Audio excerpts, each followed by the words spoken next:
আমরা আজকে আলোচনায় রেখেছি নবম শ্রেণীর ছাত্রছাত্রীদের জন্য প্রশ্নবিচিত্রা রয় মার্টিন থেকে বাংলা সমাধান প্রথম পর্যায়ক্রমিক মূল্যায়ন মধ্যশিক্ষা পর্ষদ। প্রথমে আমরা আলোচনা করব। একের দাগের একের প্রশ্ন রয়েছে, ঈশানে উড়িল মেঘ সঘনে চিকুর। এখানে ঈশান হলো উত্তর পূর্ব কোণ। একের দাগের দুয়ের প্রশ্ন, ইলিয়াস তাকে একটা বাড়ি দিল, কিছু গরু ঘোড়াও দিল। ইলিয়াস এসব দিয়েছিল, গয়ের অপশানটা হবে তার ছোট ছেলেকে। একের দিকে তিনের প্রশ্ন, প্রভু আজ আমার সংসার চলবে কিভাবে? এ কথা বলেছিল জেলে। একের দিকে চারের প্রশ্ন, আজ দিনের শুরুতেই একটা বিশ্রী কাণ্ড ঘটে গেল। উদ্ধৃতাংশটি যে দিনটির প্রসঙ্গ রয়েছে সেটি হলো 1 জানুয়ারি। একের দিকের পাঁচের প্রশ্ন, সমবর্ণ লোপের ক্ষেত্রে দুটি সমধ্বনির মধ্যে কয়ের অপশানটা হবে একটি ধ্বনি শুধু লেখায় লোপ পায়। একের দিকে ছয়ের প্রশ্ন, শহুরে উদাহরণটি হলো অনন্য স্বরসঙ্গতির উদাহরণ। দুয়ের দিকের একের প্রশ্ন রয়েছে, 15টি শব্দের মধ্যে উত্তর দাও। দুয়ের দিকের একের প্রশ্ন, কলিঙ্গে দুর্যোগের দিনে সকল লোক কাকে স্মরণ করেছে? দুয়ের দিকের একের উত্তর হবে কলিঙ্গের দুর্যোগের দিনে সকল লোক ঋষি জৈমিনীকে স্মরণ করেছে। লোকমুখে প্রচলিত যে তিনি বজ্রপাত নিবারক, তাই বজ্রপাতের সময় তাকে সবাই স্মরণ করেছে। দুয়ের দাগে দুয়ের প্রশ্ন, তরি ভরা পণ্য নিয়ে কবি কোথায় পাড়ি দিতে চেয়েছিলেন? দুয়ের দাগে দুয়ের উত্তরটা হবে তরি ভরা পণ্য নিয়ে কবি দূর সিন্ধু পারে পাড়ি দিতে চেয়েছিলেন। দুয়ের দিকে তিনের প্রশ্ন, আমি সত্য কথাই বলছি, তামাশা করছি না, বক্তা কোন সত্য কথা বলেছিলেন? দুয়ের দিকে তিনের উত্তর হবে উদ্ধৃত উক্তিটি বক্তা হলেন ইলিয়াসের বৃদ্ধা স্ত্রী শামসী মাগি। তিনি বলেছিলেন যে 50 বছর ধরে তারা একত্রে বসবাস করে অবশেষে সর্বহারা অবস্থায় দুজন সত্যিকারের সুখের সন্ধান পেয়েছি। দুয়ের দিকে চারের প্রশ্ন, প্লেটোর দোরগোড়ায় কী লেখা ছিল জানিস? প্লেটোর দোরগোড়ায় কী লেখা ছিল বলে বক্তা জানিয়েছেন। দুই থেকে চারের উত্তরটা হবে প্লেটোর দোরগোড়ায় লেখা ছিল যে অঙ্ক জানে না, এখানে তার প্রবেশ নিষেধ। দুই থেকে পাঁচের প্রশ্ন, ধীবর বৃত্তান্ত নাট্যাংশে ধীবর কীভাবে আংটি পেয়েছিল? উত্তরটা হবে নিজের শিকার করা একটি রুই মাছ খণ্ড করে কাটার সময় ধীবর মাছের পেটের মধ্যে শকুন্তলা শচী তীর্থে অঞ্জলি দেওয়ার সময় হারিয়ে যাওয়া আংটিটি পেয়েছিল। 2 থেকে 6 প্রশ্ন, ধীবর বৃত্তান্ত নাট্যাংশে রাজসেলক কোন ভূমিকা পালন করেছিল? এর উত্তরটা হবে 2 থেকে 6 উত্তর হবে ধীবর বৃত্তান্ত নাট্যাংশে রাজসেলক নগররক্ষার কাজে নিযুক্ত ছিলেন। 2 থেকে 7 প্রশ্ন, ঠিক ঠিক মনে পড়েছে, কোন ঘটনার কথা বক্তা মনে পড়েছে? 2 থেকে 7 উত্তর হবে সুন্দরবনে মাথারি অঞ্চলের উল্কাপাতের কথা বক্তা স্মরণে এসেছে। 2 থেকে 8 প্রশ্ন, কোন দুটি প্রত্যয় তুলনাবাচক তদ্ধিক প্রত্যয় বলা হয়? উত্তর হবে তম আর তর, এই দুটি প্রত্যয়কে তুলনাবাচক তদ্ধিত প্রত্যয় বলা হয়। 2 থেকে 9 প্রশ্ন, স্বরলোপের একটি উদাহরণ দাও। জানালা থেকে জানলা, এটা হবে একটা স্বরলোপের মধ্য স্বরলোপের উদাহরণ। 2 থেকে 10 প্রশ্ন, রিকে মিশ্র ধ্বনি বলা হয় কেন? উত্তরটা হবে বাংলা ভাষায় ধ্বনি হিসাবে রি এর কোনো স্বতন্ত্র উচ্চারণ নেই। রিকে আমরা উচ্চারণ করি দন্তমূলীয় ব্যঞ্জন রয়ের সঙ্গে উচ্চ স্বরধ্বনি হস্যই যোগ করে, অর্থাৎ র প্লাস হস্যই করে রি, যাকে আমরা রি বলে রয় হস্যই বলে থাকি, তাই এটি মিশ্রধ্বনি রূপে বাংলা ভাষায় স্থান পেয়েছে।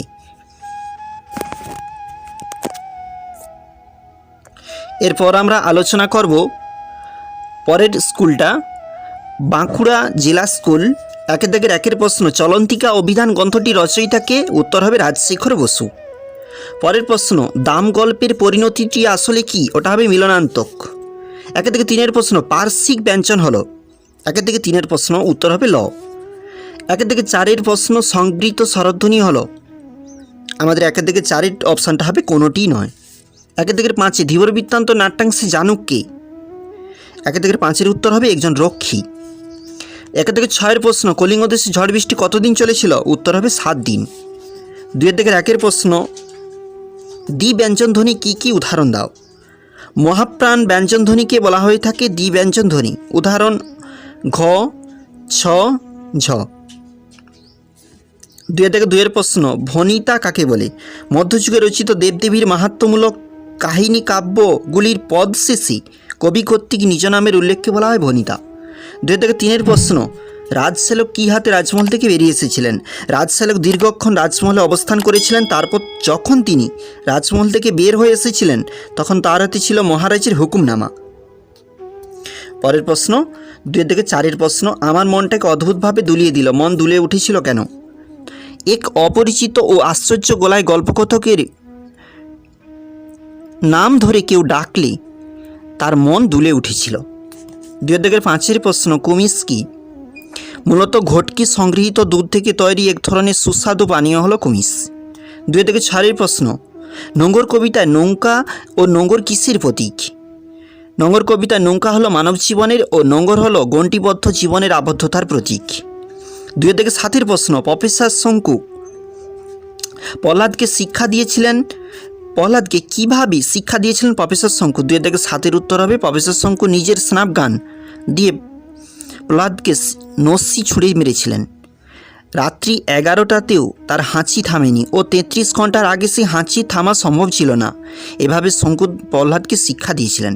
2-8 প্রশ্ন, শকুন্তলার হাতের আংটি কীভাবে ধীবরে হস্তগত হয়? নিজের শিকার করা একটি রুই মাছ খণ্ড করে কাটার সময় ধীবর তার পেটের মধ্যে শকুন্তলাকে দুষ্মন্তের উপহার দেওয়া মণিমুক্তার ঝলমলে আংটিটি খুঁজে পায়। 2-9 প্রশ্ন, উস্মিত ভবন কাকে বলে উদাহরণ দাও? স্পর্শধ্বনি উচ্চারণ করতে গিয়ে এমন হয় যে শ্বাসবায়ু আংশিক বাধা পাচ্ছে, তবে সেই স্পর্শধ্বনি উস্মিধ্বনিতে পরিণত হয়। এই প্রক্রিয়ার নাম উস্মিভবন। উদাহরণ হবে কালী পুজো থাকতে খালি পূজা। একটা লয় দীর্ঘই হবে। 2-10 প্রশ্ন, কোন দুটি প্রত্যয়কে তুলনাবাচক তদ্ধিত প্রত্যয় বলা হয়? উত্তর হবে তম ও তার। তর ও তম এই দুটি হবে। এরপর পরের স্কুলে চলে যাব আমরা, 2 স্কুলটাতে। এখানে প্রশ্ন রয়েছে, একে দাগে রেখে নোঙ্গর কথাটির অর্থ কী? এখানে উত্তর হবে জাহাজ বাঁধা দড়ি। 1-2 প্রশ্ন, ইলিয়াসের কয়টি ছেলে ছিল? 1-2 উত্তর হবে 2টি। 1-3 প্রশ্ন, দ্বিতীয় রক্ষীর নাম কি ছিল? 1-3টা জানুক। 1-4 প্রশ্ন, প্রফেসর শঙ্কু চাকর তার হাতে রয়েছে। এখানে যে অপশানগুলো রয়েছে আমাদের, 1-4 উত্তর হবে 27 বৎসর। 1-5 প্রশ্ন, ধর্ম থাকতে ধর্ম কী ধরনের ধ্বনি পরিবর্তনের ফলে এসেছে? এখানে 1-5 উত্তর হবে সমীভবন। 1-6 প্রশ্ন, অমলেট থাকতে মামলেট কী ধরনের ধ্বনি পরিবর্তন? এখানে 1-6 উত্তর হবে ব্যঞ্জনাগম। 2-1 প্রশ্ন, রড় শব্দটির অর্থ কী? উত্তর হবে দৌড়। ডায়েরিটা নিয়ে লেখক তারকবাবুকে কত টাকা দিতে চেয়েছিলেন বা কত টাকা দিয়েছিলেন? 20 টাকা উত্তর হবে। 2-3 প্রশ্ন, প্রতি দাঁড়ের নিক্ষেপে কবি কী শোনেন? উত্তর হবে প্রতি দাঁড়ের নিক্ষেপে কবি স্রোতের বিদ্রুপ শোনেন, অর্থাৎ গতিশীল জীবনের চলমানতা যেন তাকে বিদ্রুপ করে। 2-4 প্রশ্ন, আনুনাসিক স্বর কী? উদাহরণ দাও। 2-4 উত্তর হবে স্বরধ্বনিকে উচ্চারণ করার সময় নাকের মধ্য দিয়ে বাতাস নির্গত করে যখন স্বরের নাসিক্য রূপে প্রকাশ পায় তখন তাকে আনুনাসিক স্বর বলে। চাঁদ এখানে উদাহরণ হবে। 2-5 প্রশ্ন, বিপ্রকর্ষ কথার অর্থ কী? বিপ্রকর্ষের কথার অর্থ হলো স্বরভক্তি বা মধ্য স্বরাগম। 2-6 প্রশ্ন, সন্ধিস্বর বলতে কী বোঝো? আর বিপ্রকর্ষ এখানে দূরে অবস্থান করা, এটাও হয়ে থাকে। পরের প্রশ্ন, সন্ধিস্বর বলতে কী বোঝো? 2-6 যে উত্তরটা হবে, দুটি ভিন্ন স্বরধ্বনির সমবায় যে স্বরধ্বনি গড়ে ওঠে তাকে সন্ধিস্বর বলে। যেমন হস্যই ও, যেমন ঔকার ও প্লাস হস্যৌ। 2-7 প্রশ্ন, সর্বহারা হয়ে ইলিয়াসের পরিণতি কী হয়েছিল? সর্বহারা হয়ে ইলিয়াস ও তার স্ত্রী অজানা লোকের বাড়িতে কাজ করে খেত। সম্বলের মধ্যে ছিল শুধু কাঁধে একটা বোচকা, তাতে ছিল লোমের কোট, টুপি, জুতো আর বুট। 2-8 প্রশ্ন, পত্রিকার পক্ষ থেকে গল্পকারকে কত টাকা দক্ষিণে দেওয়া হয়েছিল? উত্তর হবে 10 টাকা।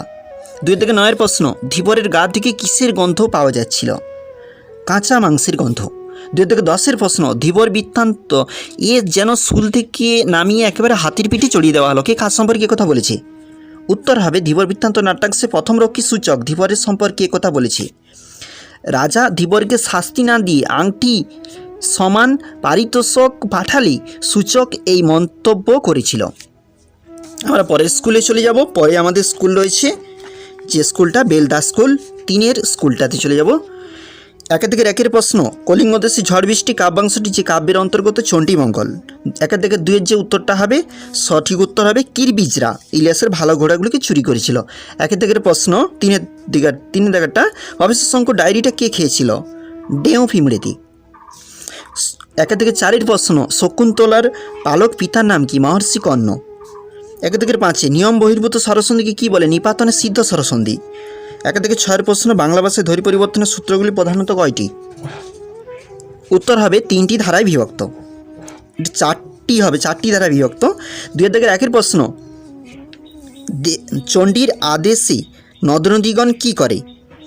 দেবী চণ্ডীর আদেশে কলিঙ্গের নদ নদীরা তাদের সর্বগ্রাসী ক্ষুধা নিয়ে সারা দেশের মধ্যে দিয়ে বয়ে চলতে থাকে। 2 থেকে 2 প্রশ্ন, ধীবরের জীবিকা সম্পর্কে রাজশ্যালক হেসে কী বলেছিল? ধীবরের জীবিকা সম্পর্কে রাজশ্যালক হেসে বলেছিল ধীবরের পেশাকে পবিত্র বলে বিদ্রূপ করেছিল। 2 থেকে 3 প্রশ্ন, সারা রাত মিছের দান টানার অর্থ কী? চিরকাল কাছিতে বাঁধা নৌকাকে দুঃসিন্ধু পারে নিয়ে যাওয়ায় আকাঙ্ক্ষায় অন্তহীন নিষ্ফল চেষ্টায় ফুটিয়ে তুলতে সারা রাত কবি মিছে দাঁড় টানার প্রসঙ্গ এনেছেন। 2 থেকে 4 প্রশ্ন, ইলিয়াসকে এক বাটি কুমিজ দিলে সে কী করলো? ইলিয়াসকে এক বাটি কুমিজ দিলে সে পুনরায় অতিথি ও গৃহস্বামীদের মাথা নিচু করে নমস্কার করলো ও একটু খেয়ে বাকিটা নামিয়ে রাখলো। 2 থেকে 5 প্রশ্ন, তৎসম শব্দ অর্থ বিশ্লেষণ করো। তৎসম শব্দটির অর্থ হলো তার সমান, অর্থাৎ সংস্কৃতির সমান। 2 থেকে 6 প্রশ্ন, আগন্তুক শব্দ বলতে আমরা কি বুঝি? উদাহরণ দিয়ে বলো। যেসব শব্দ সংস্কৃতের নিজস্ব উৎস থেকে বা অন্য কোনো ভাষার থেকে সংস্কৃত হয়ে বাংলায় ভাষায় আসেনি, বরং অন্য কোনো ভাষা থেকে সরাসরি বাংলায় যুক্ত হয়ে সেই শব্দগুলিকে আগন্তুক শব্দ বলে। আমাদের যে উদাহরণ হবে কাঁচি, অক্সিজেন। 2 থেকে 7 প্রশ্ন, বিসর্গ সন্ধি কি ব্যঞ্জন সন্ধি? বিসর্গ সন্ধি ব্যঞ্জন সন্ধির অন্তর্ভুক্ত বলে মনে করলেও বিসর্গ সন্ধিকে ব্যঞ্জন সন্ধি বলা চলে। আসলে বাংলায় বিসর্গের উচ্চারণ না থাকায় এ কথা বলার দাবি জোরালো হয় না। 2 থেকে 8টা, দাম গল্পের বক্তা কী স্বপ্ন দেখেছিলেন? দাম গল্পের বক্তা সুকুমার MA পাস করার পরেও স্বপ্ন দেখেন পরীক্ষা লাস্ট বেল পড়ো অথচ অঙ্ক মিলছে না। অঙ্কের মাস্টারমশাই গাঢ় হয়ে এসে দাঁড়িয়েছে তার সামনে এবং আগুন ঝরা চোখ দিয়ে দাঁতে দাঁত ঘষে বলে চলেছেন কত কিছু। 2 থেকে 9 প্রশ্ন, টাফায় কারা বাস করে? টাফায় সৌরজগতের সভ্য লোকেরা বাস করে। 2 থেকে 10 প্রশ্ন, আপনারা অনুগ্রহ করে শুনুন, আপনারা কারা? উত্তর হবে ধীবর বৃত্তান্ত নাট্যাংশে আপনারা হলেন নগররক্ষায় নিযুক্ত রাজশ্যালক ও তার 2 জন রক্ষী। এরপর 4 স্কুল আমরা আলোচনা করব। পরের যে স্কুলটা রয়েছে 1 থেকে 1 প্রশ্ন, মাস্তুলে বাঁধি পাল। মাস্তুল কথার অর্থ কী? এখানে যে সঠিক উত্তর হবে নৌকার উপর উচ্চ দণ্ড। 1 থেকে 2 প্রশ্ন, গল্পকথক একটা ইংরেজি কোটেশন তার বক্তৃতায় চালিয়েছিলেন। এখানে যে অপশানগুলো রয়েছে সঠিক উত্তর হবে বার্নার্ড শয়ের নামে।